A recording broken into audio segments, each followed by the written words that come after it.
আসসালামু আলাইকুম রহমতুল্লাহ। আসলে অত্যন্ত দুঃখ ভারাক্রান্ত হৃদয় নিয়ে কিছু কথা না বললেই নয়। আমাদের নীলফামারী জেলার জলঢাকা উপজেলা দেশ স্বাধীন হওয়ার পর থেকে মুরব্বীদের কাছে যতটুকু শুনেছি বা এখানকার রাজনৈতিক চর্চার একটা সহাবস্থান দীর্ঘদিন থেকে ছিল। এরশাদের স্বৈরশাসন বলেন, এর আগে মরহুম শেখ মুজিবুর রহমানের আমলে আওয়ামী লীগ বলেন, তৎকালীন জামাতে ইসলাম বিএনপি যারা রাজনীতি করেছে এখানে, যে কোনো আন্দোলন সংগ্রাম হোক, যে দেশের যে কোনো পরিস্থিতিতে এখানে একটা রাজনৈতিক সহাবস্থান নিয়ে তার রাজনীতি চর্চা করতো, এটা আমরা সবাই দেখে এসেছি।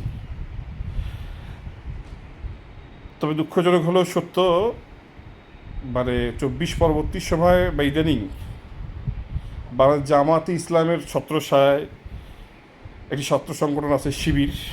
এই শিবিরের কর্মকাণ্ড নিয়ে আলোচনা করার তো শেষ নাই। এই শিবির যদি মাঝে মাঝে এমন কিছু কর্মকাণ্ড করে ফেলে বা এমন কোনো বক্তব্য দিয়ে ফেলে, তাদের সর্বোচ্চ নেতা শিবিরের সভাপতি সেক্রেটারি যদি সেটা জামাত হজম করতে না পারে, তখন বলে যে না, শিবির তো একটি স্বতন্ত্র সংগঠন। আবার অন্য সময় শিবিরের সভাপতি জামাতের আমিরের বা শিবিরের সেক্রেটারি জামাতের আমিরের ডানে বামে বসে থাকে। এই হচ্ছে এদের ইয়া। ছাত্রদল বিএনপি একটি ভাতৃপ্রতিম সংগঠন, ছাত্র সংগঠন। ছাত্রদলের যে কোনো কর্মকাণ্ডের দায়ভার কিন্তু বিএনপির নেয়। অতএব শিবির আর ছাত্রদল কিন্তু এক না।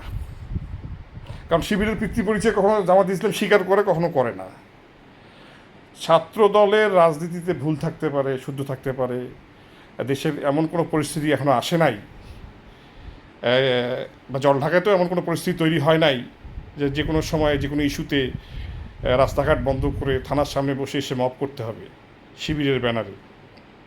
এবং জামাত ইসলামের জলঢাকার সিনিয়র নেতৃবৃন্দ যারা আছেন, আমির থেকে শুরু করে, আপনারা কানে আঙ্গুল দিয়ে থাকার ভান করে লাভ নাই, না থাকার ভান করে লাভ নাই। এগুলো সব আপনাদের ছত্রছায়ায় এবং আপনাদের প্রশ্রয় ছাড়া যে হয় না সেটা বুঝতে পেরেছি।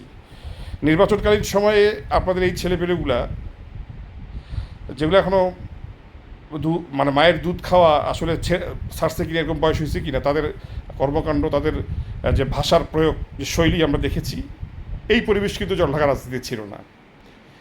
এখনও এই শিবিরের সভাপতিকে সেক্রেটারিকে চিনি না। এরা তো বাংলা ভাষায় শুদ্ধভাবে শালীনতা মেনটেন করে একটা মুরব্বীদের সাথে কথাই বলতে জানে না। এরা রাজনৈতিক সৌহার্দ্যপূর্ণ আচরণ করবে কীভাবে? এরা পারস্পরিক শ্রদ্ধাবোধ এদের মধ্যে জাগবে কীভাবে?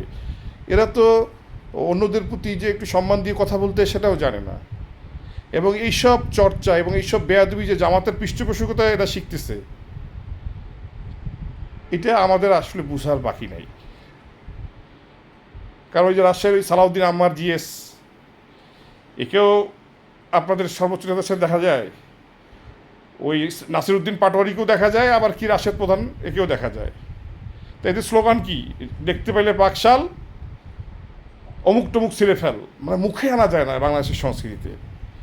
হ্যাঁ, টিনের ছেলে কাউয়া, তারেক আমার কি ছাত্রদলকে নিয়ে কী এটা কি রাজনৈতিক স্লোগান? জলঢাকায় এই অপরাজনীতি তৈরি করিয়েন না। আওয়ামী লীগ আসলে অনেক কিছুই করেছে যেটা আপনারা ভুলে গেছেন, আর বিএনপিকে ভয় দেখান। জলঢাকার অনেক জামাত ইসলামের নেতা ছিলেন না আপনারা? আওয়ামী লীগ ক্ষমতায় এসে থানা থেকে কোমরে দড়ি লাগায় বাস স্ট্যান্ড পর্যন্ত হেঁটে নিয়ে গেছেন আপনাদেরকে। আবার মাইক্রো তো চড়তে দেন, বাসে করে নিয়ে গেছেন নীলফামারীতে। তা আপনারা কি চাচ্ছেন যে জলঢাকা থানা থেকে কোমরে দড়ি লাগায় নীলফামারী কোর্ট পর্যন্ত হাঁটায় নিয়ে যায়, এরকম একটা পরিস্থিতি তৈরি হোক? ভাতৃপ্রতিম সংগঠন হোক, আপনাদের স্বীকৃত সংগঠন হোক, বা আপনাদের অন্য কোনো যে স্বতন্ত্র সংগঠন যেটাই হোক না কেন, শিবির এবং জামাত ইসলামের ABCD EF যে যত সংগঠন আছে, এদেরকে জলঢাকায় কোনো উৎপাত তৈরি করা থেকে বিরত রাখেন।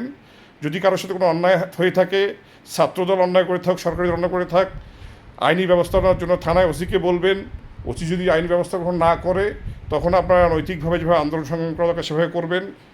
আপনারা ধাপে ধাপে রাজনৈতিক যে শিষ্টাচার আছে সেটা মেনে আপনারা রাজনীতি করেন।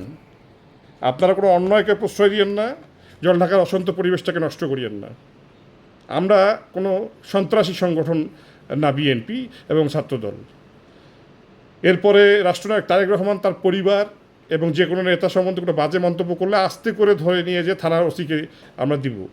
এবং বিএনপি তো আসলে গুমে বিশ্বাসী না, বিএনপি ক্রস ফায়ারে বিশ্বাসী না। বিএনপি আসলে আইনের শাসনে বিশ্বাসী। তবে ওসি সাহেবকে এটা বলবো যে থানার বাইরে চা খাইতে খাইতে যেন দু একটা আওয়াজ পাই এসব বেয়াদবদের দমন করার জন্য। আশা করি এতেই সংযত হবেন। ধন্যবাদ সবাইকে।